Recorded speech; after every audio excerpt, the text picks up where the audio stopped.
এই বিয়ে আমি করতে পারবো না পাপা।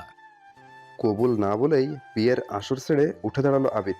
তারপর বলতে লাগলো, কোনো নোংরা চরিত্রের মেয়ে ডক্টর আবির আহমেদের স্ত্রী হতে পারে না।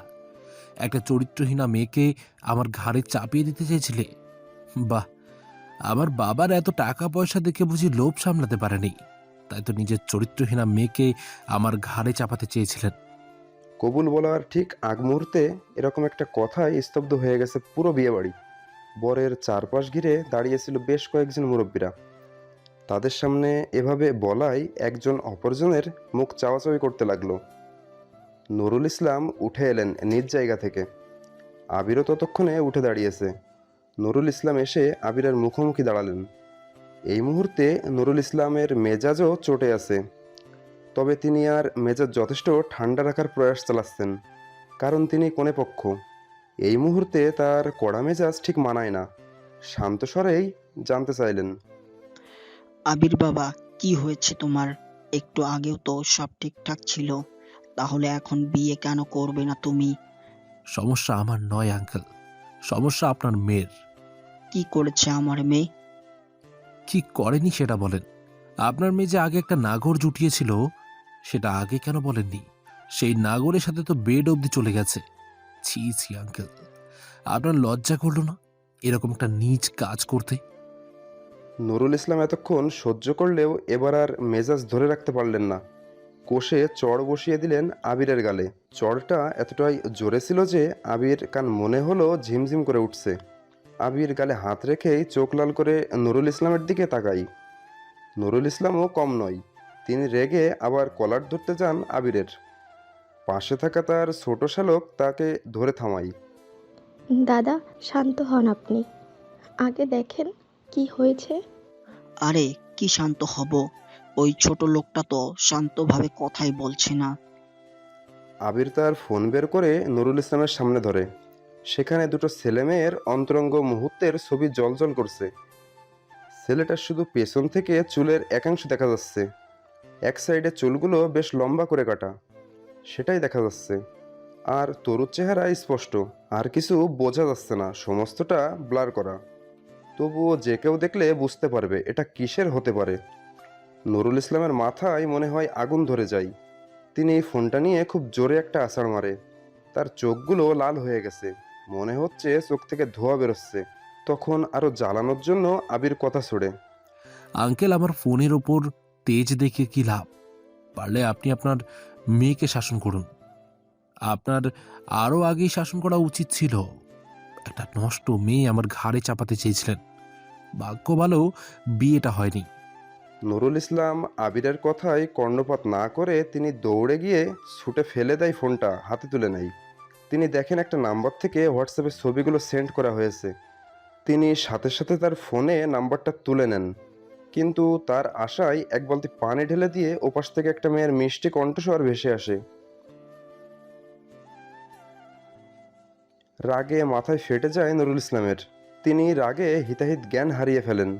তিনি চিল্লিয়ে আবিরকে তার পরিবার নিয়ে বেরিয়ে যেতে বলেন। তখন আনোয়ার আহমেদ, আবিরের বাবা, এগিয়ে এসে বলেন, ভাই সাহেব, মাথা গরম করবেন না। দেখুন, এভাবে বিয়ে ভাঙবেন না। আমাদের একটা সমাজ আছে, এখানে আমরাই বা কি বলবো? ছেলের মুখে এক কথা আর বাপের মুখে আরেক কথা। কার কথা শুনবেন নুরুল ইসলাম? তখনই আবির বলে ওঠে, বাবা, কোনো চরিত্রহীনা মেয়েকে আমি বিয়ে করব না। তাতে যদি তোমার সমাজ আমাকে না মেনে নেয় তবে তাতে আমার কিচ্ছু যায় আসে না। নুরুল ইসলামও রকচটা স্বভাবের। তিনি শান্ত না হয়ে তিনিও আনোয়ার আহমেদকে বেরিয়ে যেতে বলেন। আবির রেগে মেগে আগে আগে সেখান থেকে বেরিয়ে যায়। বরই চলে গেছে, বরপক্ষ থেকে আর কি করবে। তারাও আবিরের পেছন পেছন বেরিয়ে যায়। তোহা লাস্টের কাহিনীটুকু দেখছিল এখানে এসে। সে দৌড়ে তরুর কাছে যায়। সেখানে গিয়ে হাঁপাতে হাঁপাতে বলে, তোর বিয়েটা ভেঙে গেছে তরু। কবুল না বলে তোর হবু বর বিয়ের আসর ছেড়েছে। এইরকম বিয়ে আমি জীবনেও দেখি নাই।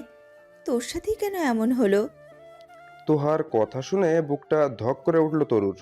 তরুকে যে রুমে বসে বউ সাজ সাজানো হচ্ছিল সেই রুমে ঢুকতে ঢুকতে কথাগুলো বলছিল তোহা। তোহার কথা শুনে পার্লার থেকে আসা মেয়েটাও হাতের কাছ থামিয়ে তাকালো ওর দিকে। তরু বলল, আরে আপু, আপনি কাজ করেন, ও মজা করছে। তবে মেয়েটা তখনও তোহার দিকে তাকিয়ে। তার বিশ্বাস হচ্ছে না তোহা মিথ্যা বলছে। এমন সেনসিটিভ একটা বিষয় নিয়ে কেউ মিথ্যা বলে নাকি? তরু, আমি মোটেও মিথ্যা বলছি না। আবির ভাইকে দেখলাম বরযাত্রীদের নিয়ে বেরিয়ে যাচ্ছেন। তিনি ভীষণ রেগে আছেন মনে হলো। বরযাত্রীরা এ বাড়ির পানি অবধি সইনি। বিয়ে পড়ানো হয়ে যাবে, ছেলে মেয়ে কবুল বলবে, তারপরে এই খাবারের আয়োজন করার কথা ছিল। কিন্তু বিয়ে ভেঙে যাওয়ায় সবাই খালি মুখেই বেরিয়ে গেলেন। তরু তখনও তোহার মুখের দিকে তাকিয়ে। ওর যেন বিশ্বাস হচ্ছে না তোহা যা বলছে।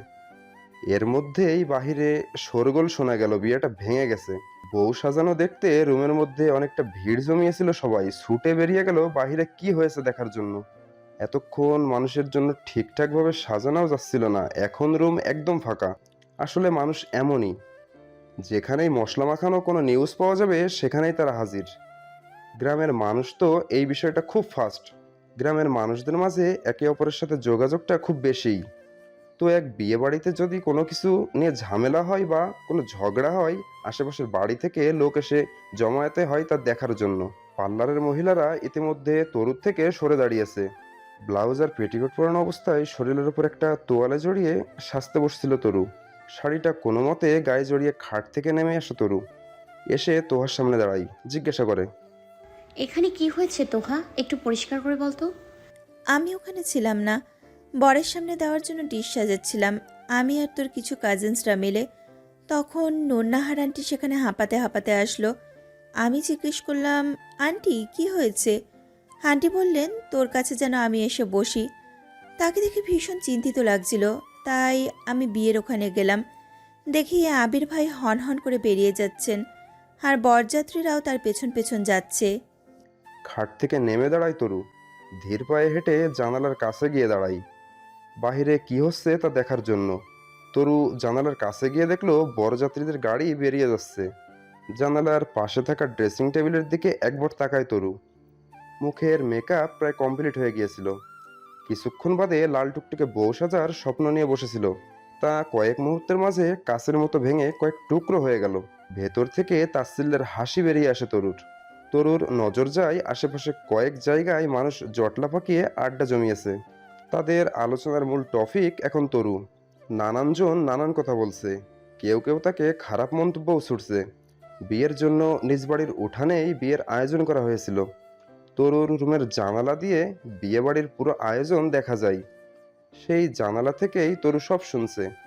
তরুর মনে শুধু একটাই কথা চলছে, বিয়ে কেন ভেঙে দিল? কি এমন হলো? কাল রাতে অবধি তো ঠিক ছিল। কাল রাতেও তো ডক্টর সাহেবের সাথে কথা হলো, তখন তো সব ঠিকই ছিল।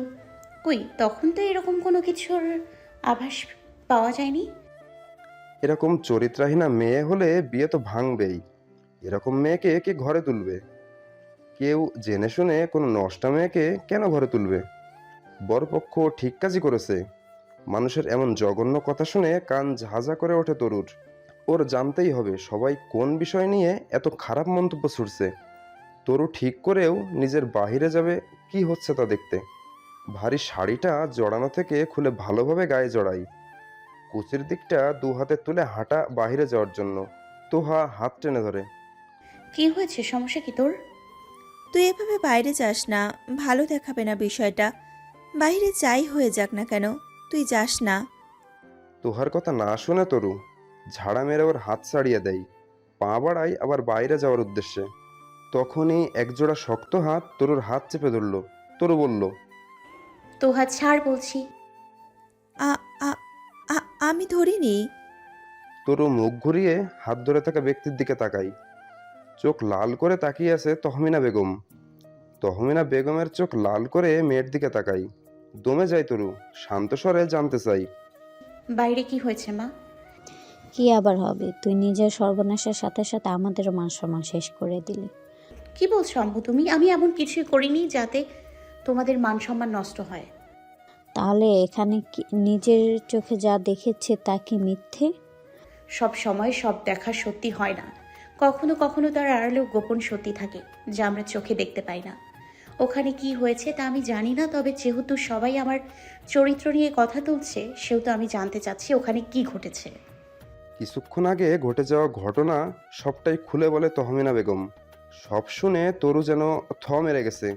যেসব কাজ কোশমিনকালেও কল্পনায় ভাবেনি তরু, সেরকম একটা নোংরা কথা ওর সাথে আষ্টেপৃষ্টে জড়িয়ে গেল। ভরা বিয়েবাড়ির সামনে ঘটে যাওয়া ঘটনা, এটা কি সহজে মানুষ ভুলবে? পুরো গ্রাম এখন বিদ্যুতের গতিতে ছাড়াবে কথাটা। তরু ঠিক বুঝতে পারছে না এই মুহূর্তে ওর কি বলা উচিত বা কি করা উচিত, কেমন রিয়াকশন হওয়া উচিত তোর, সেটাই তো বুঝতেছে না। কোনো কিছু না ভেবে পেয়ে থ মেরে বসে আছে তরু। তোহা তরুর পাশেই বসে আছে। তোহা শক্ত করে তরুর হাতটা ধরে আছে, যেন ভরসা দিচ্ছে ভয় পাস না, কিচ্ছু হবে না, আসি তো আমরা সবাই। তহমিনা বেগমের কথা বললেন, তরু একটা কথাও বলল না। কথা বলছে না দেখে দু হাতের বাহু ধরে ঝাঁকালে তহমিনা বেগম। কিন্তু মেয়ে অনড়, যেন কাঠের পুতুল হয়ে গেছে। হঠাৎ করেই উঠে দাঁড়ায় তরু, তারপর তহমিনা বেগমকে বলে। আম্মু ওঠো। তহমিনা বেগমও মেয়ের কথাই উঠে দাঁড়ায়। তারপর তরু তহমিনার হাত ধরে বাহিরে অব্দি আনে। পেছনে পেছনে তোহাও আসে। তহমিনা ঠিক বুঝতে পারছিল না মেয়ে তাকে কোথায় নিয়ে যাচ্ছে। তরু দরজার বাহির অব্দি এসে দাঁড়ায়। সেখানে এসে হাত ছেড়ে দেয় তহমিনা বেগমের। তোহাও চোখ ছোট ছোট করে তাকিয়ে আছে দেখার জন্য যে তরু কি করে। তরু তহমিনা বেগমের হাত ছেড়ে নিজে উল্টো ঘরে আবার রুমে ঢুকে। রুমে ঢুকেই তহমিনার মুখের ওপর ঠাস করে দরজা লাগিয়ে দেয়। বাহিরে দাঁড়িয়ে দরজা ধাক্কাতে লাগে তহমিনা। তোহা ডাকতে থাকে তরুকে, কিন্তু তরু দরজা খোলে না। তহমিনার বুক ধুকপুক বেড়ে যায়। তার ভয় হয় তরুকে নিয়ে। তরু যা একরোখা মেয়ে, না জানি কি করে বসে। এরকম পরিস্থিতিতে অনেকেই অনেক রকম ভুল সিদ্ধান্ত নিয়ে বসে। শোনো আম্মু, তোমার মেয়ে এতটা পাগল এখনো হয়নি যে দুদিনের পরিচয় একটা মানুষের জন্য নিজের ক্ষতি করব।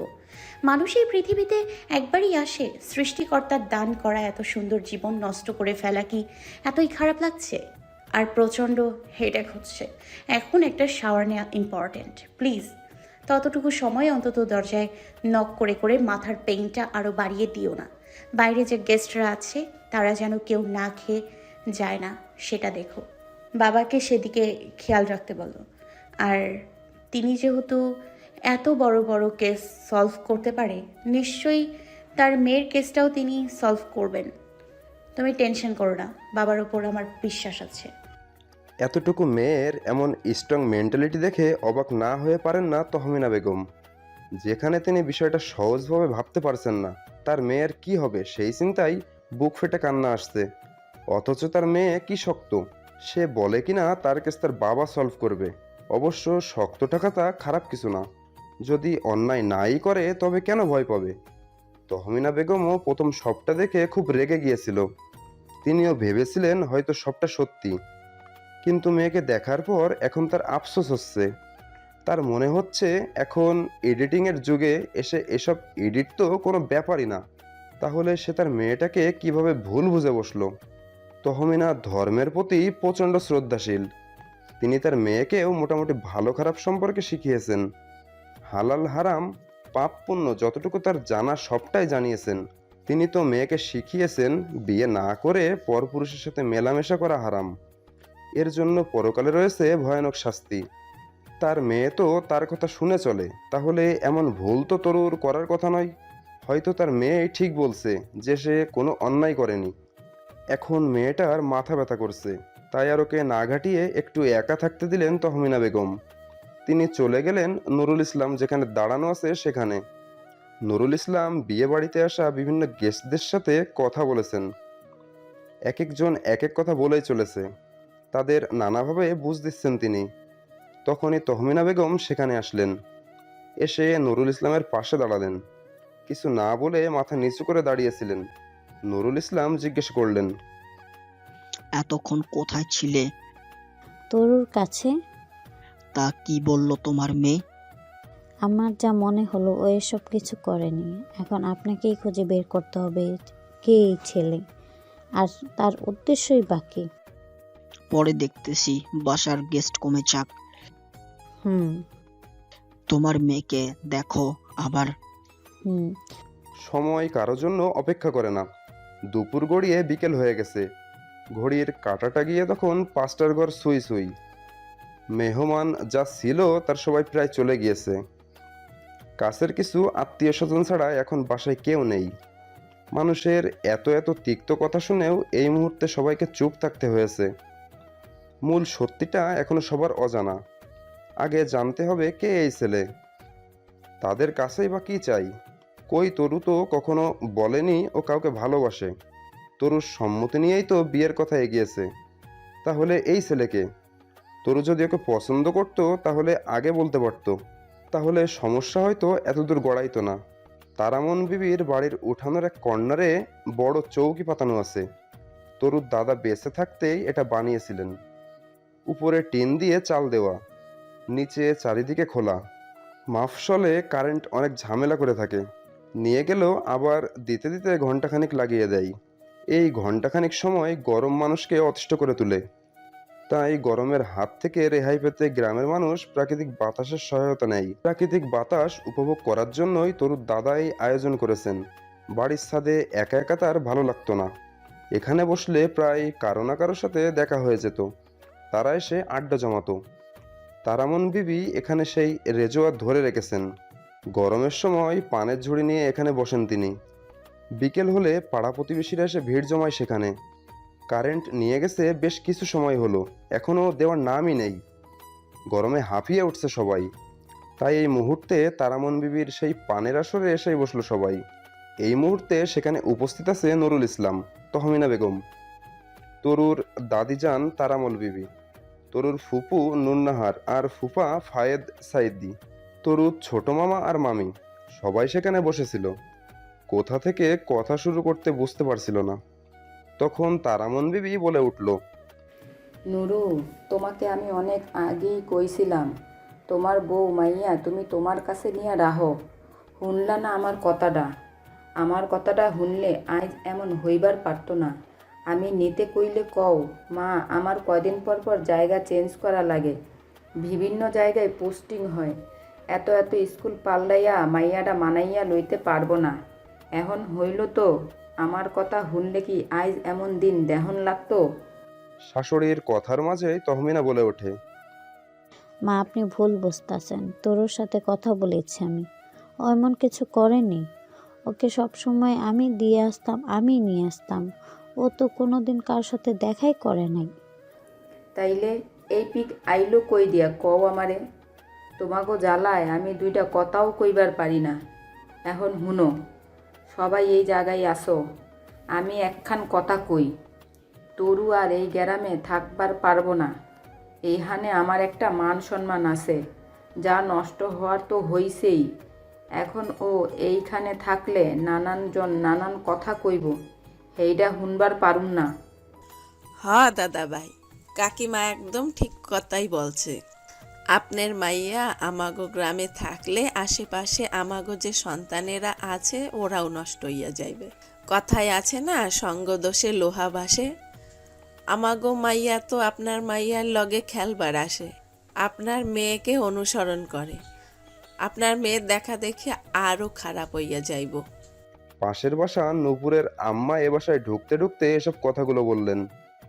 তার বলা কথা শুনে সেখানে বসে থাকা সবাই একে অপরের মুখ চাওয়াচাওয়ি করলেন।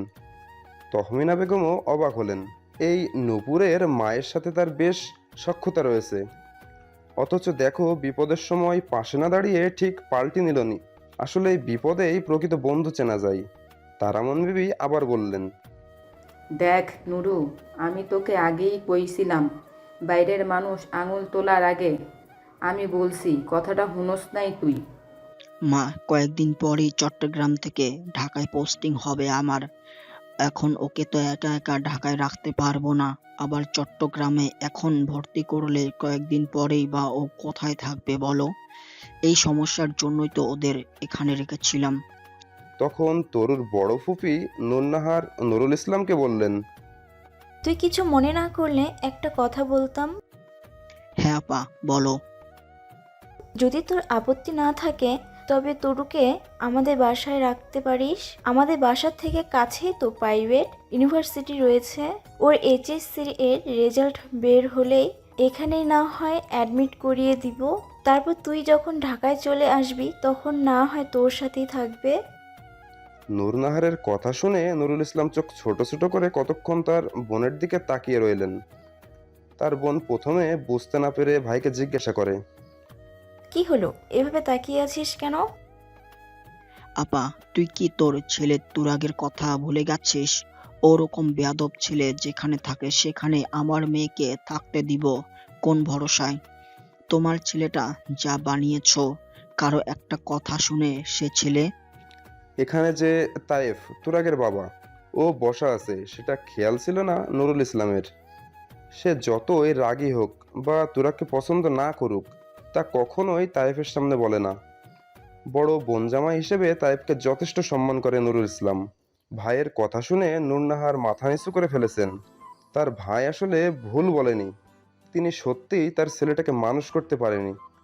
বড্ড বেপরোয়া হয়ে গেছে ছেলেটা। ছেলের এই বেপরোয়া স্বভাবের জন্যই মূলত নুরুল ইসলাম তুরাগকে পছন্দ করে না। তখন তায়েব বলল, নুরুল, আমি জানি তুমি আমার ছেলেকে পছন্দ করো না, তার মানে এই নয় যে সেতে তোমার মেয়ের ক্ষতি করবে। আর এখন তো সে আরও এক ধাপ উন্নত, এখন আর বাড়ির কারোর সাথে দেখা হয় না। যেহেতু এই মুহূর্তে আম্মা তরুকে এখানে রাখতে চাচ্ছেন না, আর তুমিও কিছুদিন পর ঢাকায় আসছো, সে তো আমার বাসায় রাখাটা বেস্ট অপশন মনে হলো বলেই তোমার আপা প্রস্তাবটা রেখেছে। মেয়ে জামাইয়ের কথা শুনে তারামন বিবিও তাতে সাই দিলেন। হ, নাহার তো ঠিকই কইছে। দেখ গ্রামের মানুষ কেমন আমি জানি, তাগো কটু কথা আমার নাতনি হুনবার পারবো না। এখন তারে নাহারের বাসায় রাখো, হেইডাই ভালো হইব। মা, বড় বোনজামাই বলার পর আর কথা বাড়ালো না নজরুল ইসলাম। তিনি মাথা নেড়ে বলল, আচ্ছা, আমি পরে জানাচ্ছি সেটা। সন্ধ্যা হয়ে যাওয়ায় মাগরিবের আজান দিয়ে দেওয়ার সভা ভাঙে সেখানের। যারা নামাজ আদায় করবে সবাই উঠে সেখান থেকে অজু করার জন্য চলে যায়। রাতে কারোই তেমন একটা খাওয়া হলো না। এরকম একটা পরিস্থিতিতে পড়ে মুখে খাবার রোচে না কারোর। তোহা আজ বাড়িতে যায়নি। তোহার মা চলে গেলেও তোহা মাকে বলে তরুর পাশে থেকে যেতে। সেই বিকেল থেকে তোহা তরুর পাশে রয়েছে। রাতে খাবারটাও তোহাও নিয়ে গেল না তরুর জন্য। তরু খেতে চাচ্ছিল না। তোহার জোরাজোরিতে অবশেষে বাধ্য হয়ে অল্প কিছু খেয়ে নেয়। তোহা আজ তরুর সাথেই থাকবে। তহমিনা বেগম থাকতে চেয়েছিলেন, কিন্তু তরু তাকে বলে দিয়েছে। আরে আম্মু থাকতে হবে না, চিন্তা করো না, কিচ্ছু হবে না। এদিকে তহমিনা বেগম সেই কখন থেকে বিছানায় বসে লক্ষ্য করছেন যে নুরুল ইসলাম একবার রুমের এ মাথায় আসছেন তো আরেকবার ওই মাথায় যাচ্ছেন, আর বারবার ফোনের দিকে তাকাচ্ছেন। হয়তো কারো ফোনের জন্য অপেক্ষা করছেন। জিজ্ঞেস করতে গিয়ে আবার করে না। আজ নুরুল ইসলামকে তহমিনার কেমন ভয় ভয় লাগছে। এর মূল কারণ এই বিয়েটা নিয়ে তহমিনায় বেশ আগাইছিল। নুরুল ইসলাম চাচ্ছিলেন না এত তাড়াতাড়ি তার মেয়েকে বিয়ে দিতে, কিন্তু তহমিনা বেগমের কথা হলো মেয়েকে তো একদিন বিয়ে দিতেই হবে। যেহেতু এখন ভালো পাত্র পাওয়া গেছে, সেহেতু এখনই বিয়েটা দিয়ে দিব। তারপর শ্বশুরবাড়ির কাছাকাছি কোনো একটা ন্যাশনাল ভার্সিটিতে অনার্স করবে মেয়ে। তার মেয়ের যা পয়েন্ট, তাতে পাবলিকের আশা অনেক আগেই ছেড়ে দিয়েছেন তিনি। তার আনা পাত্র দ্বারাই এমন কিছু হয়ে যাওয়ায় মূলত ভয় আছে না জানি কখন একটা রমধমকে দিয়ে বসে নুরুল ইসলাম। তার আনা পাত্র দ্বারাই এমন কিছু হয়ে যাওয়ায় মূলত ভয়ে আছে না জানি কখন একটা রামধমকে দিয়ে বসে নুরুল ইসলাম। অবশেষে সাহস করে জিজ্ঞেস করেই বসলেন তহমিনা, আপনি এভাবে পায়চারি করছেন কেন? আপনি কি কারোর জন্য অপেক্ষা করছেন? হ্যাঁ। বলা যাবে কি? রাফসানের কথা মনে আছে তোমার? আমার বেসমেট ছিল যে। হ্যাঁ, এখন যে বিডিতে আছে যে সে না? ও হ্যাঁ। তার জন্যই অপেক্ষা কেন? আসলে যে নাম্বারটা থেকে ছবিগুলো পাঠিয়েছে সেই নাম্বারটার আইপি অ্যাড্রেস বের করার জন্য ওকে দিয়েছি। আগে দেখি কে এই কাজটা করলো।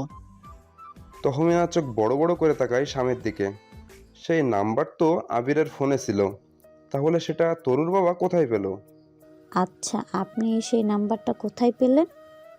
দুপুরের স্ক্রিনশট আমার হোয়াটসঅ্যাপে পাঠিয়ে রেখেছিলাম। কি বলেন? এখন সবাই তো কথা বলাই ব্যস্ত ছিল। হ্যাঁ, যখন সবাই কথা বলছিল তখনই পাঠিয়ে রেখেছি। এর সত্যটা তো জানতে হবে। তহমিনা বেগম বোঝে না যে তার স্বামী এত কিছু ভাবে কখন। তখন দেখা গিয়েছিল তিনি ভীষণ রেগে আছেন। এর মধ্যে কাজের কাজ করতে ভুলেন না তিনি। তার ভাবনার মাঝেই ফোন তার সশব্দে বেজে উঠল। সাথে সাথে রিসিভ করলেন নুরুল ইসলাম। ওপাশ থেকে যার নাম বলল তাতে অবাক না হয়ে পারলেন না নুরুল ইসলাম। রাতের নিস্তব্ধ এখনো পুরোপুরি কাটেনি। পাখিরা কিচিরমিচির করে ডাকতে শুরু করেছে। ভোরের আলো একটু একটু করে ফুটতে শুরু করেছে। পশ্চিম আকাশে লাল আভা দেখা যাচ্ছে, তবে সূর্য এখনো পুরোপুরি উকি দেয়নি। হালকা বাতাস বইছে। ভোরের পরিবেশটা এত মনোরম থাকে, আর গ্রামের মানুষজন এই পরিবেশটা খুব ভালোভাবে উপলব্ধি করতে পারে। শহরের ইট পাথরের দেওয়ালের মধ্যে আবদ্ধ থেকে এই সুন্দর মুহূর্ত উপভোগ করা কষ্টসাধ্য। তবে এই মুহূর্তে এত সুন্দর মনোরম পরিবেশ উপভোগ করার সময় একদম নেই নুরুল ইসলামের। তিনি খুব জোর পায়ে হেঁটে যাচ্ছেন। গন্তব্য তার খুব ছোটবেলার এক বন্ধুর বাসা। এত ভোরে লোকজন তেমন একটা ওঠেনি। যারা ফজরের সালাত আদায় করতে মসজিদে গিয়েছিল তারা বাসায় ফিরে আসছে। মাঝে মাঝে তাদের সাথে দেখা হচ্ছে। গতকালকের ঘটনার জন্য কেউ কেউ বাঁকা নজরে তাকাচ্ছে। আবার নুরুল ইসলাম যখনই গ্রামে আসেন তখনই সবার সাথে খুব মিশুক আচরণ করেন। যার সাথে দেখা হোক না কেন হাসি মুখে অন্তত সালাম দেয়। আজ তার কোনোটাই লক্ষ্য করা গেল না নুরুল ইসলামের মধ্যে। এজন্য কেউ কেউ বেশ অবাক হয়েছেন। তবে বাহিরের এসব কিছুই নুরুল ইসলামের মন ছুঁতে পারছে না। এই মুহূর্তে তার মনে শুধু একটাই প্রশ্ন জাগতেছে, যে ছেলেকে নিজের ছেলের মতো ভালোবাসলাম সে কিভাবে আমার সর্বনাশ করলো? এর জবাব তো ওকে দিতেই হবে। আমজাদ, এই আমজাদ, উঠিসনি এখনো? এই আমজাদ! এত ভোরবেলায় বাসার সামনে চেঁচামেচির আওয়াজ পেয়ে ধড়ফড় করে ঘুম থেকে ওঠে আমজাদ। ঘুম থেকে ওঠার পর তার মস্তিষ্ক ঠিক কাজ করা বন্ধ করে দিয়েছে। তিনি প্রথম বুঝে উঠতে না পারলেও পরে যখন বাইরে থাকা ব্যক্তির মুখে আবার নিজের নাম উচ্চারণ শুনলেন তখন তিনি বুঝতে পারলেন এটা তো আর প্রাণপ্রিয় বন্ধু নুরুল ইসলামের গলার আওয়াজ। নুরুল ইসলাম হঠাৎ এই বাসায় কি মনে করে এলেন? মস্তিষ্ক তার হিসাব মেলাতে ব্যর্থ হলো। তিনি খাট থেকে নেমে দাঁড়ালেন। আলনা থেকে নিজের টি শার্টটা নিয়ে সেটা গায়ে জড়াতে জড়াতেই দরজা খুলে দিলেন। তিনি দরজা খুলতেই টেনে হুড়মুড় করে ভেতরে ঢুকে পড়ল নুরুল ইসলাম। আমজাদ হক কিছু বুঝতে না পেরে প্রথমে কিছুক্ষণ তাকিয়ে রইলেন। এরপর নুরুল ইসলামকে কিছু খুঁজতে দেখে আমজাদও এগিয়ে এসে দাঁড়ালো। কি খুঁজছিস সেটা বল তো আমাকে। খুঁজছি তোর আদরের ছেলেকে। আরে এভাবে বলছিস কেন? আমার আদরের ছেলে তো তোরও ছেলে। সে কি করেছে সেটা বল। আমি তো তোর ছেলেকে কখনো অন্য নজরে দেখিনি, সব সময় নিজের ছেলের নজরে দেখেছি। সে কিভাবে পারলো আমার সম্মান এইভাবে ধুলোয় মিশিয়ে দিতে? আমজাদ হকও কাল বিয়ে বাড়িতে উপস্থিত ছিলেন। সেখানকার সমস্ত ঘটনাই তার জানা। নুরুল ইসলামকে যে হেয় হতে হয়েছে সেটা সে জানে, তবে তার সাথে তার ছেলের কি সম্পর্ক এটাই বুঝতে পারছে না আমজাদ হক। তিনি গিয়ে নুরুল ইসলামের কাঁধে হাত রাখলেন, বললেন, শান্ত হয়ে বস নুরুল। এই ভোরবেলা আমার বাসায় চলে এসেছিস, নিশ্চয়ই খুব বড় কিছু হয়েছে। আগে শান্ত হয়ে বস। আমার ছেলে কি করেছে আমি নিজেই জানি না, তবে ওকে এখানে খুঁজে পাবি না, কারণ ও এখন বাসায় নেই। আসিফ বাসায় নেই শুনে আরও রাগ বেড়ে যায় নুরুল ইসলামের। তিনি এবার নিশ্চিত যে এই কাজ করেই বাড়ি ছেড়ে পালিয়েছে আসিফ। নুরুল ইসলাম আগেই আমজাদকে বললেন না যে তিনি কেন আসিফকে খুঁজছেন। এ বাসায় আসার পর এটা তো নিশ্চিত হওয়া গেছে যে আমজাদ এ ব্যাপারে কিছুই জানে না। নুরুল ইসলাম আমজাদ হককে বললেন তার ছেলের নম্বরে একটা ফোন করতে। আমজাদ কারণ জানতে চাইলে নুরুল ইসলাম বলেন, তোর ছেলেকে আমি রাত থেকে ফোন করতেছি, ফোন সুইচ অফ দেখাচ্ছে। এই জন্যই তো এই সকাল সকাল আসা। ফোন সুইচ অফ শুনে আমজাদের চিন্তা হলো। তিনি তাড়াতাড়ি বাসার ভেতর ঢুকে গেলেন। বেরিয়ে এলেন নিজের ফোন হাতে নিয়ে। সাথে সাথে ডায়াল করলেন আসিফের নম্বরে। বরাবরের মতো এবারেও ফোন সুইচ অফ দেখালো। তা তোর গুণধর পুত্র ফোন বন্ধ করে কোথায় ঘাপটি মেরেছে? কি বলছিস? ঘাপটি কেন মারবে? ও তো দুদিন আগেই বাসা থেকে বেরিয়েছে, গিয়েছিল বন্ধুর বাসায়, সেখান থেকে আর ফিরেনি। রাতে মেসেজ দিয়ে বলেছিল ও নাকি কোনো এক ফ্রেন্ডের বিয়েতে অ্যাটেন্ড করতে গেছে। বাসা থেকেও কিছু নিয়ে যায়নি, বলেছে ওখান থেকেই কিনে নেবে। তাই তো আমি আরও টাকা বিকাশ করে দিয়েছি। নুরুল ইসলাম কি বলবেন বুঝতেছেন না।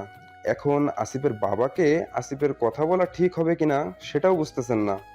কাল যখন রাফসান সাহেব ফোন দিছে আসিফের বায়ো দিছিল, তখন নুরুল ইসলামের মাথাও কেমন ফাঁকা ফাঁকা লাগছিল। আসিফের বাবা নুরুল ইসলাম ছোট থেকেই এক গ্রামে বড় হয়েছেন। পড়াশোনায় দুজনাই মোটামুটি ভালো ছিল। সেই সুবাদেই বন্ধুত্বটা গড়ে উঠেছিল। এরপর সেই বন্ধুত্ব বড় হওয়া অবধি টিকে যায়। যখন আমজাদ বিয়ে করেছিল তখন নুরুল চাকরির পেছনে ছুটতে ব্যস্ত। 1 বছরের মাথায় আমজাদ হকের ঘরে আলো করে আসিফ এসেছিল। সেই খুশি ভাগ করে নিয়েছিল নুরুল ইসলামের সাথে। সেই প্রথম কোলে তুলে নিয়েছিল আসিফকে। এরপর থেকে তিনি কখনোই আসিফকে নিজের ছেলের থেকে কম ভালোবাসা দেয়নি। তরুর জন্মের পরেও ভালোবাসা কমেনি। তরুর জন্য যদি খেলনা কিনে নিয়ে যেত তবে তা উনি আসিফের জন্যও কিনতো। সেই আসিফ ছেলের মতো ভালোবাসার পরেও এরকম একটা জঘন্য অপরাধ করতে পারে, এটা যেন বিশ্বাস হচ্ছিল না নুরুল ইসলামের। সেই রাতটা ছটফট করে কাটিয়েছেন। তহমিনা বেগম বহুবার জিজ্ঞেস করলেও তিনি বলতে পারেননি। কিভাবে বলবেন? আসিফকে তো তিনি সর্বদাই প্রণয় দিয়েছেন, ভালোবাসা দিয়েছেন। এখন তার দুধ কলা দিয়ে পোষা সাপ তাকেই সবল বসাবে, এটা তো তার নিজেই ভাবতে খারাপ লাগছে। তহমিনাকে কি বলবে? সারা রাত নির্ঘুম কাটানোর পরে সকাল সকাল উঠে এসে পড়েছেন আসিফদের বাসায়। তিনি চেয়েছিলেন আসিফকে সামনাসামনি প্রশ্ন করতে যে আসিফ কেন এমন নোংরা খেলা খেলেছে। তরু যে এমন কিছু করেনি সে বিশ্বাস তার ছিল। এখন আসিফের বাড়ি ছেড়ে চলে যাওয়ার সেটা আরও প্রবল বিশ্বাসে পরিণত হলো। তবে আসিফ কেন করলো তার কোনো উত্তর মেলাতে পারছে না। নুরুল ইসলামকে ভাবনার মাঝে ডুবে যেতে দেখে চোখের সামনে তুড়ি বাজায় আমজাদ হক। ভাবনা থেকে বেরিয়ে আসে নুরুল ইসলাম। আমজাদের মুখের দিকে তাকায় একবার। কি মনে করে নুরুল আমজাদকে এ বিষয় না বলে চেপে যায়। কিন্তু আমজাদ নাছোড়বান্দা, সে চেপে ধরেছে যে তার ছেলে কি এমন করেছে যার জন্য এত জরুরি খোঁজ করতে এই ভোরবেলায় তার বাসায়। আমজাদকে শুধু এতটুকুই বলে, আসিফ অন্যায় করেছে তাই ওকে খুঁজছি। অন্যায় মানে? কি করেছে ও? আরে ভয় পাচ্ছিস কেন? ওর সাথে আমার কিছু কথা আছে। ওর ফোন যেহেতু বন্ধ, ওর বন্ধুদের কয়েকটা নাম্বার দে। আমজাদ তো ধাঁধার মধ্যে পড়ে গেল। নুরুল ইসলাম তাকে ঠিকঠাকভাবে কিছু বলছে না, তবুও দ্বিমত না করে নাম্বারগুলো দিল। ইতোমধ্যে আসিফের মা উঠে চা নাস্তা বানিয়ে হাজির করেছেন তাদের সামনে। কিন্তু নুরুল ইসলাম কিছুই খেলেন না। যাওয়ার সময় শুধু আমজাদকে বলে গেলেন চিন্তা না করতে, প্রয়োজনে আবার আসবেন তিনি। নুরুল ইসলাম দ্রুত পায়ে সেখান থেকে হেঁটে বেরিয়ে গেলেন নুরুল ইসলাম। পেছন থেকে আমজাদ ডাকলেও আর পেছনে ঘুরে তাকাননি। আস্তে আস্তে রাস্তায় উঠে আড়ালে চলে গেল নুরুল ইসলাম। আমজাদ এতক্ষণ পেছন থেকে বন্ধুর যাওয়ার পানে তাকিয়েছিলেন। কেমন ধাঁধায় ফেলে গেল তাকে। এখন কি করবেন তিনি? সকালবেলা উঠে নুরুল ইসলামকে ঘরে না দেখে সবাই একটু ভয় পেয়েছিল। এভাবে না বলে হুট করে কোথায় চলে গিয়েছিল। তার মধ্যে কাল রাতের ফোনের কথা মনে ওঠে তহমিনার। মনে মনে ভয় পান তিনি। কে করেছে এই কাজ? নুরুল ইসলাম তাকেই পেটাতে যাননি তো? নুরুল ইসলামের রাগ সম্পর্কে কারোই অজানা নয়। তিনি তার রাগ কন্ট্রোল করতে পারেন না। হয়তো যার রাগ তার ওপর ঝাড়বেন, নয়তো ঘরে থাকা জিনিসপত্রের ওপর। তহমিনা এটারই ভয় পাচ্ছে যে না জানি কাকে হসপিটালে পাঠাতে গেছেন। তহমিনা বসে হতাশার শ্বাস ফেলল। এক অদ্ভুত পরিবার পেয়েছেন তিনি। বিয়ের বয়স প্রায় 20 হতে চলল। এখনো যেন পুরো পরিবারটা তিনি চিনতে পারেননি। দিন যায় আর যেন নতুন মনে হয়। নতুন করে একটা বৈশিষ্ট্য বের হয় এদের। নুরুল ইসলাম তো এক অদ্ভুত চরিত্র। তার কথা না হয় বাদই দিলাম, তিনি তার নিজের পেটের মেয়ে, কিন্তু তার নিজের পেটের মেয়ে তরু, যেখানে তরুর সব কাজ তার নখর্দপণ্যে। তারপরেও মাঝে মাঝে তিনি যেন বুঝতে পারছেন না যে কি চাচ্ছে তার মেয়ে। তহমিনা বেগম এর ভাবনার মাঝেই উস্কো খুস্কো চেহারায় বাড়ির ভিতর প্রবেশ করতে দেখা যায় নুরুল ইসলামকে। তাকে দেখে বেশ চিন্তিত লাগছে। বাসার অন্য সবাই নাস্তা করতে বসছিল। নুরুল ইসলামের আগমনে সবাই খাওয়া দাওয়া থামিয়ে তার দিকে তাকিয়ে আছে।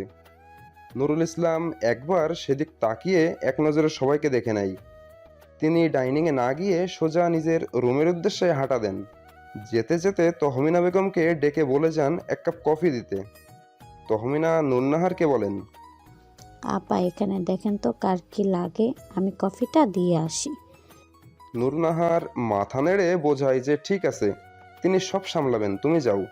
নুরনাহারের ইশারা পাওয়া মাত্রই তহমিনা ছুট লাগায় কফি বানাতে। নুরুল ইসলাম রুমে গিয়ে মাথায় হাত চেপে বসে আছেন। চিন্তায় তার পুরো মাথা হ্যাং হয়ে যাচ্ছে মনে হচ্ছে। এখন এক কাপ কফি খুব জরুরি। এর মধ্যে তহমিনা কফি নিয়ে রুমে ঢোকে।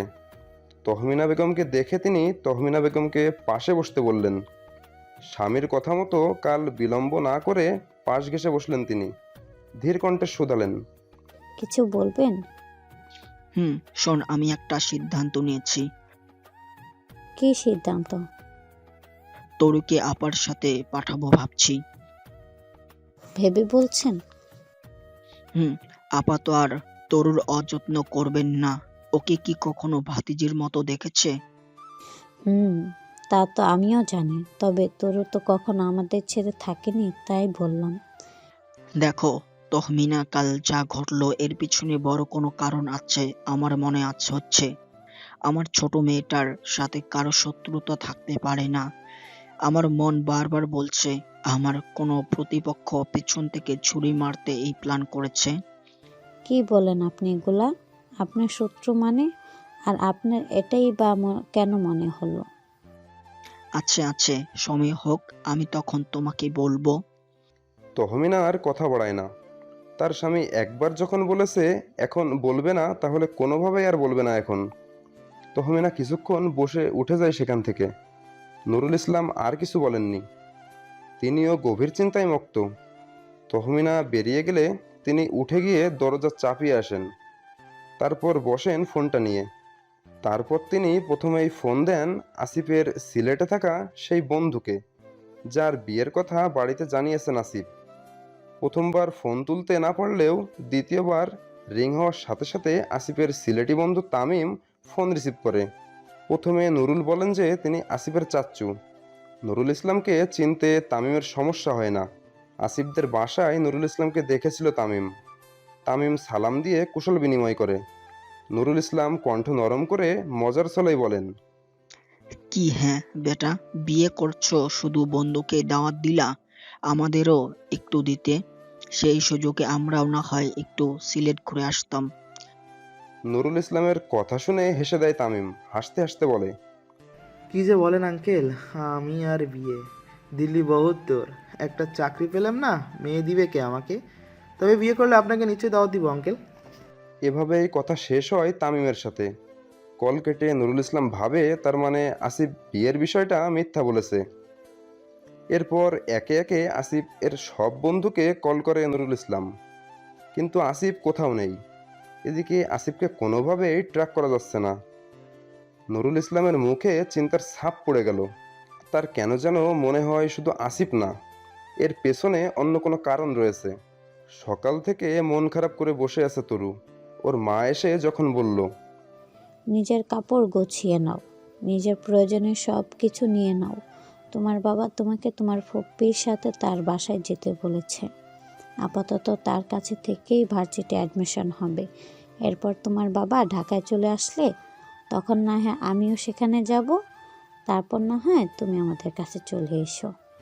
আর আমি এখন যেতে পারবো না, তুমি তো দেখতেই পাচ্ছ তোমার দাদির বয়স হয়েছে, এখন তার সব সময় দেখাশোনার দায়িত্ব আমারই।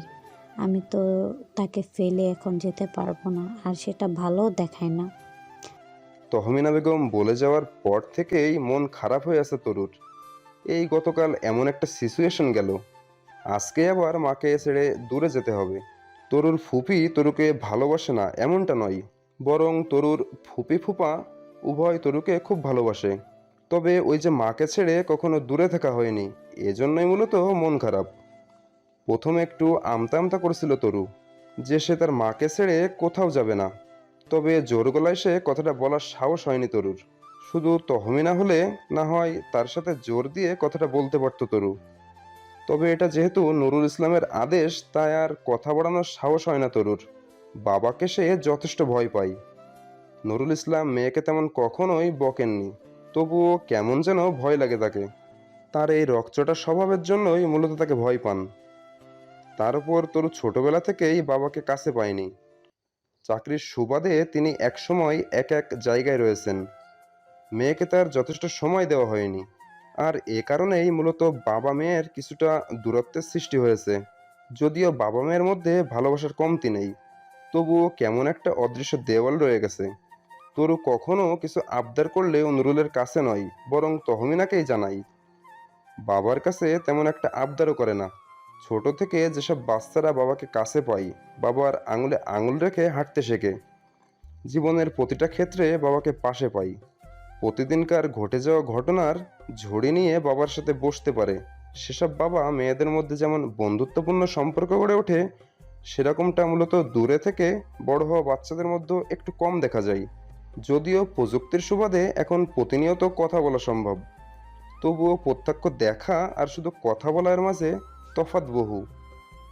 একজন সন্তানের সাথে শাসনের থেকে বেশি বন্ধুত্বপূর্ণ সম্পর্ক গড়ে তুলতে হবে, তবে সে তার ভালো মন্দ সবকিছু বাবা মায়ের সাথে শেয়ার করবে। আর এই সম্পর্ক গড়ে তুললে সন্তানকে দিতে হবে প্রচুর সময়। তহমিনা বেগম কিচেনে কাজ করছে অনেকক্ষণ যাবৎ, তবে তার কেন যেন মনে হচ্ছে তরুর রুম থেকে কোনো সাড়া শব্দ পাওয়া যাচ্ছে না। সেখানে যে একজন মানুষ আছে সেটাই বোঝা যাচ্ছে না। তহমিনা নুরুন্নাহারকে এদিকটা দেখতে বলে তিনি গেলেন তার মেয়ে কি করছে সেটা দেখতে।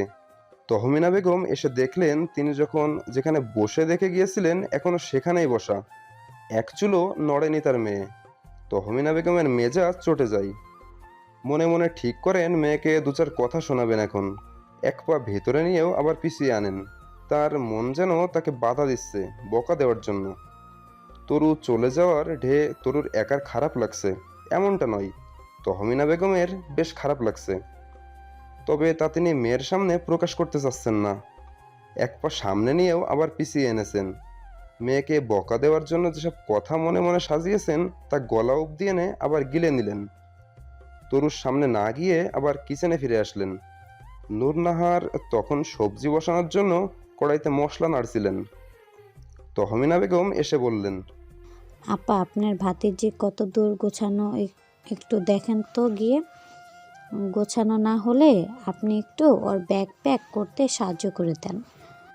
আরে তাহমিনা, তুমি না মাত্র গেলে তরুর কাছে, আবার এলে কেন? কিচেন আমি সামলাচ্ছি, তুমি দেখো তরুর কি লাগবে না লাগবে। আমি কি এখানে থাকি বলো? তুমি ভালো জানো ওর কোথায় কি আছে। তবুও তহমিনা ইনিয়ে বিনিয়ে নূরনাহারকে যেতে বলছেন। তহমিনা বেগম মূলত এই মুহূর্তে তরুর সামনে যেতে চাচ্ছেন না। নূরনাহার আবার যেতে বললে তহমিনা মাথা নিচু করে ওখানে দাঁড়িয়ে পায়ের নখ দ্বারা মেজে খোটাচ্ছিলেন। তার চোখের কোটর অবশ্য ইতিমধ্যে জলে টইটুম্বুর অবস্থা, যে একটু নাড়া লাগলেই এখন গড়িয়ে পড়বে। এর কোনোটাই নূরনাহারের দৃষ্টি এড়ালো না। নূরনাহার বুঝতে পারছে তহমিনা এই মুহূর্তে কেমন অনুভূতি হচ্ছে, কারণ তার মেয়েটা যখন ঢাকায় চান্স পেল না, পেল চিটাগাং ইউনিভার্সিটিতে, তখন খবরটা শোনার পর থেকেই তার বুকের মধ্যে কেমন শূন্যতা অনুভব করেছিল। এই যে একমাত্র মামাতো বোনের বিয়েতে অ্যাটেন্ড করতেও আসতে পারেনি তার এক্সাম শুরু হওয়ায়। নূরনাহার অবশ্য এখন এতে অভ্যস্ত, তবে তহমিনা তো ছোট থেকেই তরুকে হাতের তারাই মানুষ করেছেন। একটা রাতও দূরে গিয়ে থাকতে দেননি। মায়ের আঁচলের তলায় বড় হয়েছে তরু। একমাত্র মেয়ে হওয়ার সুবাদে ভালোবাসা সবর একার জন্যই বরাদ্দ। ওকে না দেখে এক মুহূর্ত কাটাতো না তহমিনার। তরু অবশ্য বড্ড অদূরে তার মায়ের কাছে। গ্রামের মেয়েদের যেমন উড়নচণ্ডী ভাব থাকে, তরুর মধ্যে সেগুলো নেই। তহমিনা কখনো বাহিরের মানুষদের সাথেও তেমন মিশতে দেয়নি। মেয়েকে গ্রামে রেখে বড় করলেও তরুর মধ্যে সেরকম অবুঝপনা মোটেই দেখা যায় না। এতটুকু বয়সে যথেষ্ট ম্যাচিউর্ড মনে হয় তরুকে। একটা পুতুলকে যেমন যেভাবে ইচ্ছা নাড়ানো যায়, তরু ছিল তহমিনার কাছে তেমনই। তহমিনা নিজের মতো করেই পড়ে তুলেছেন। এত আদরের মেয়ে তাকে ছেড়ে যাবে এটা মানতে তহমিনার বড্ড কষ্ট হচ্ছে। এখন তরুর সামনে গেলে হয়তো তহমিনা নিজের আবেগ নিয়ন্ত্রণ করতে পারবে না, সেখানেই কান্না করে দিবে। তাই এখন ইনিয়ে বিনিয়ে নূরনাহারকে পাঠাচ্ছে। তাহমিনা তোহা ছিল না কাল এখানে, ও কোথায়? ওকে বলো তরুকে সাহায্য করতে। সে কি আপা, আপনি দেখেননি? ও ও তো চলে গেছে, সকালে একটু পরেই বেরিয়েছে। ওর বাবা ফোন করেছিল, বাসায় নাকি কি ইম্পর্টেন্ট কাজ আছে, তাই তখনই চলে গেছে মেয়েটা। ও আচ্ছা, তাহলে তুমি দেখো এখানে, আমি তরুর কাছে যাচ্ছি।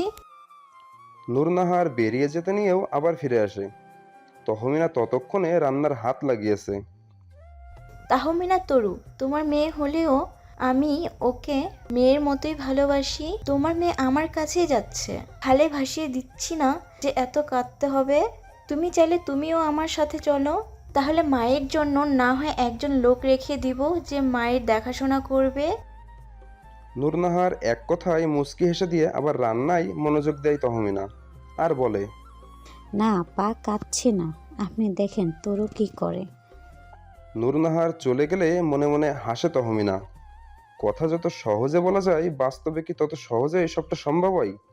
এখন যদি তহমিনা সত্যিই মেয়েকে নিয়ে দূরে থাকতে চাই, তবে এরা এবার বলবে যে শাশুড়ি পছন্দ করে না, তাই শাশুড়িকে একা রেখে চলে গেছে। সংসার ধর্ম যতটা সহজ মনে হয়, এতটা সহজও নয়।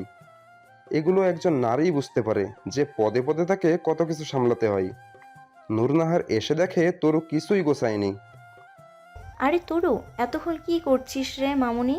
3টার বাস মিস হয়ে গেলে আজকে আর ঢাকায় ফেরা লাগবে না। তুমি শাওয়ারে ঢোকো, আমি বাকিটা গুছাচ্ছি। কি রে আপা, তরু কি যেতে চাচ্ছে না নাকি? এখনো রেডি হয়নি? ও চাইছেটা কি দেখি তো আমি। তরু ঘাড় ঘুরিয়ে দেখে ওর রুমের দরজার সামনে নুরুল ইসলাম দাঁড়িয়ে আছে। নুরুল ইসলামকে দেখার সাথে সাথেই এক লাফে খাট থেকে নেমে দাঁড়াই। এতক্ষণ যে মা ফুপি বলল তা গায়ে লাগলো না, অথচ নুরুল ইসলাম কিছু বলার আগেই এক লাফে খাট থেকে নেমে নিচে দাঁড়িয়েছে। নুরুল ইসলাম মেয়ের কাহিনী দেখে একটু হাসলেন, তবে তা নীরব হাসি। তার মুখ দেখেও বোঝা যাবে না তিনি হাসছেন। তিনি বললেন, আরে শান্ত হও, তোমার সাথে আমার কথা আছে, তাই এসেছি। তরু নুরুল ইসলামের দিকে তাকাই। কালকের পর একবারও বাবার মুখোমুখি হয়নি তরু। বাবা কি বলবে সেই ভয়ে এক প্রকার লুকিয়ে গিয়েছে বাবার সামনে থেকে। এখন বাবা ওর রুমে এসেছে কিছু বলতে, জিভ দিয়ে ঠোঁট ভেজায় তরু। নুরুল ইসলাম কি বলবে সেটা শুনতে তার দিকে তাকিয়ে তরু। রুমের মাঝে পিনপতন নীরবতা। বাবা মেয়ে দুজনে খাটের দুপাশে বসা। মেয়ে অধীর আগ্রহে বসে আছে বাবা কি বলবে সেটা শোনার জন্য। মনে মনে কিছুটা ভয়ও হচ্ছে, বাবা যদি বকা দেয়। ভাইকে আসতে দেখে নূরনাহার সেই মুহূর্তে রুম ছেড়েছেন। তরুর এতক্ষণের ভাবনা, ভয় সবটাই বৃথা গেল নুরুল ইসলামের কথাই। তিনি তরুকে কোনরূপ বকাঝকা করলেন না, বরং এগিয়ে এসে মেয়ের মাথায় হাত রাখলেন। ছোট স্বরে জিজ্ঞাসা করলেন, তুমি কি তোমার ফুপির সাথে যেতে চাচ্ছ না? তরু কোনো জবাব না দিয়ে মাথা নিচু করে বসে আছে। নুরুল ইসলাম বুঝলেন মেয়ে কি চাচ্ছে, কিন্তু মেয়ের ইচ্ছেও এই মুহূর্তে পূরণ করতে পারছেন না তিনি। তার আর মাত্র 3 দিন ছুটি আছে, এদিকে খুব ইম্পর্টেন্ট একটা কেস হাতে নিয়েছে, সেখানেও যেতে হবে। আর মেয়েকে এখানে রেখে যেতে মন সায় দিচ্ছে না। তার মনে হচ্ছে এই এলাকায় এমন কেউ আছে যে তাদের পরিবারের ভালো চায় না। তিনি আবার তরুকে বললেন, আমি বুঝতে পেরেছি মামুনি। শোন, কোনো বাবা মাই তার সন্তানের খারাপ চায় না। আমিও তোর ভালোর জন্যই এই সিদ্ধান্তটা নিয়েছি। বাবার উপর রেগে থাকো না। তুমি রেডি হও, আমি গিয়ে তোমাকে পৌঁছে দিয়ে আসবো। বাবার কথায় আর দ্বিমত করল না তরু। এমনকি বাবার ওপর কথা বলার সাহসও নেই। তার ওপর বাবা নিজে গিয়ে পৌঁছে দিয়ে আসবে বলেছে, তার মানে বাবা খুব সিরিয়াস। তাই তরুও আর দেরি না করে মাথা নেড়ে সম্মতি দিল। বোঝালো ঠিক আছে বাবা। মেয়ের সম্মতি পেয়ে মনে মনে খুশি হলেন নুরুল ইসলাম। অনেক ছেলেমেয়েরাই আছে যারা নিজেদের মন মতো না হলে প্রায়শই বাবা মায়ের সাথে উঁচু গলায় কথা বলে, কিন্তু তরুর ক্ষেত্রে এটা কখনোই দেখেনি নুরুল ইসলাম। তার কথা বিনা দ্বিধায় মেনে নেয়। এতে অবশ্য নুরুল ইসলাম খুশি। তবে মেয়ে মনে মনে যে তাকে ভয় পায় ভীষণ, এটা হয়তো তিনি জানেনও না। নুরুল ইসলাম মেয়েকে শাওয়ার নিয়ে রেডি হতে বললেন। তারপর যেভাবে এসেছিলেন সেভাবে বেরিয়ে গেলেন। বাবা বেরিয়ে যাওয়ার সাথে সাথে তরু বুকে হাত দিয়ে জোরে জোরে কয়েকবার শ্বাস নিল। ও যে কি ভয় না পেয়েছিল! ও তো ভেবেছিল ওর বাবা হয়তো কালকের ঘটনার জন্য রেগে আছে ওর ওপর। এখন বাবা যা বলে গেল তা করাই ভালো। 3টা বাজতে আর মাত্র 2 ঘন্টা বাকি। অন্তত আধ ঘন্টা আগেই বাসা থেকে বের হতে হবে। হাতে নষ্ট করার মতো আর সময় নেই। তরু আর এক মুহূর্তেও সময় নষ্ট না করে আলমারি থেকে জামা নিয়ে শাওয়ারে ঢুকে গেল। তরু রুম থেকে যাওয়ার পরে সেখানে প্রবেশ করে তহমিনা বেগম। দ্রুত হাতে মেয়ের এলোমেলো করে ফেলে রাখা সব জামা কাপড় গুছিয়ে দেন। তারপর যা যা প্রয়োজন সবকিছুই গুছিয়ে নেন। তরু বের হওয়ার আগেই তিনি আবার রুম ছাড়েন। তিনি কোনোভাবেই মেয়ের সামনে যেতে চাচ্ছে না, যদি কান্না এসে পড়ে সেই ভয়ে। অবশ্য তার মেয়ে তো অনেক স্ট্রং, কিন্তু তিনি নিজেই তো ইমোশনাল মানুষ। তরু রুম থেকে এসে দেখলো একদম সবকিছু পরিপাটি করা। তরুর বুঝতে বাকি রইল না যে রুমে কে এসেছিল। হাতে থাকা তোয়ালেটা শুকাতে দিয়ে তরু বের হয় রুম থেকে। তহমিনা তখন সবার জন্য খাবার সাজাতে ব্যস্ত।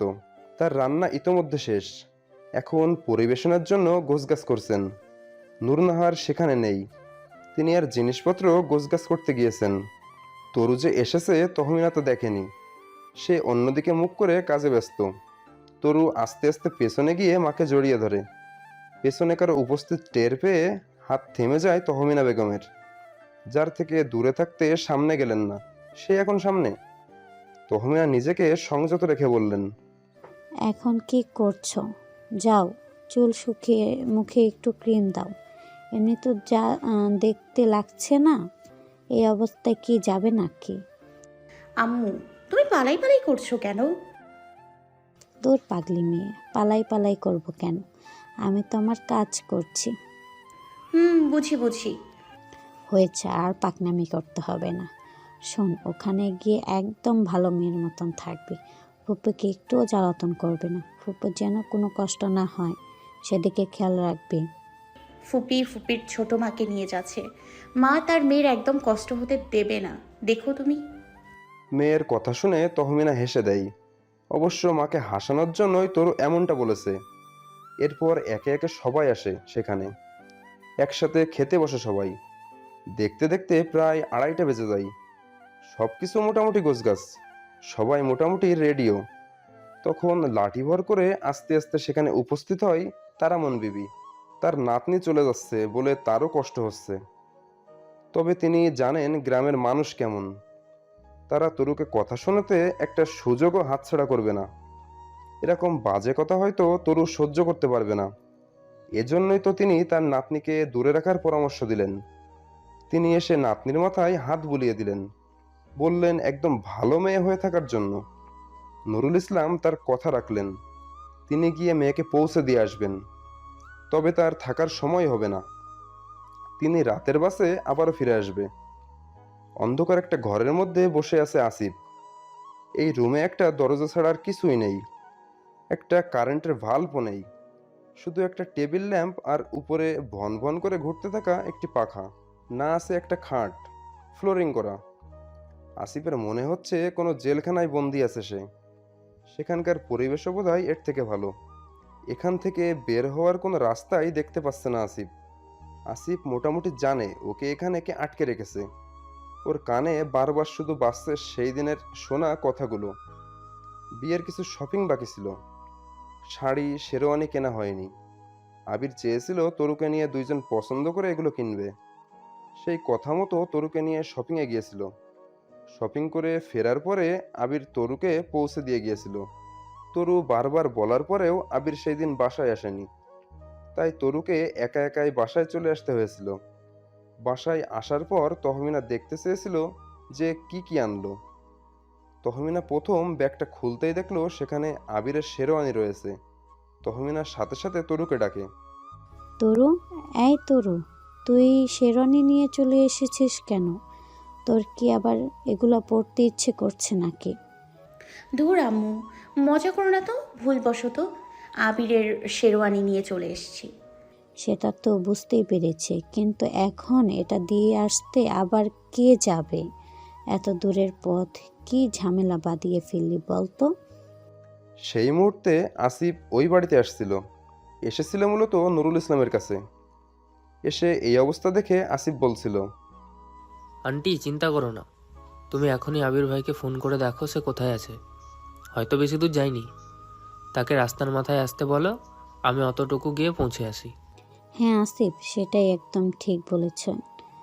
দাঁড়ান, আমি এখনই ফোন করে দেখছি। তহমিনা তখনই আবিরকে ফোন করে। আবির বেশি দূর যায়নি।